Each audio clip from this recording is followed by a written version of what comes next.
পৃথিবীর গভীরে চলছে এক অদৃশ্য ছন্দ। প্রতি ২৬ সেকেন্ডে একবার কেঁপে উঠছে গোটা গ্রহ। কোনো শব্দ নেই, চোখে দেখা যায় না, কিন্তু এই নীরব কম্পন চলছে বছরের পর বছর ধরে। বিজ্ঞানীরা একে বলছেন পৃথিবীর হার্টবিট।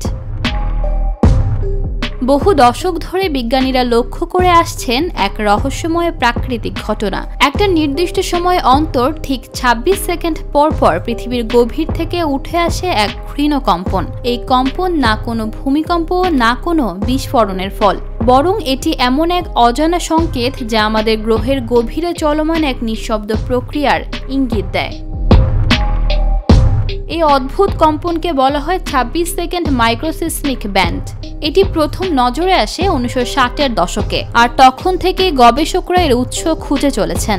ধারণা করা হয় এই কম্পনের উৎস মহাসাগরের গভীরে, যেখানে সাগরের বিরাট ঢেউ উপকূলের নির্দিষ্ট স্থানে বারবার ধাক্কা দেয়, আর সেই চাপ থেকেই জন্ম নেয় এই ছন্দময় স্পন্দন। আরও কিছু গবেষণায় উঠে এসেছে সমুদ্রের তলদেশে থাকা সেডিমেন্টের মৃদু সরে যাওয়া অথবা আগ্নেয়গিরির নড়াচড়া থেকেও তৈরি হতে পারে এই মাইক্রোকম্পন। তবে এখন পর্যন্ত এর নির্ভুল কারণ শনাক্ত করা সম্ভব হয়নি। বিজ্ঞানীরা একে বলছেন পৃথিবীর হার্টবিট। এটি এমন এক সংকেত যা প্রমাণ করে এই গ্রহটি শুধু পাথরের তৈরি নয়, বরং এর গভীরে লুকিয়ে আছে চলমান জীবন্ত এক সত্তা।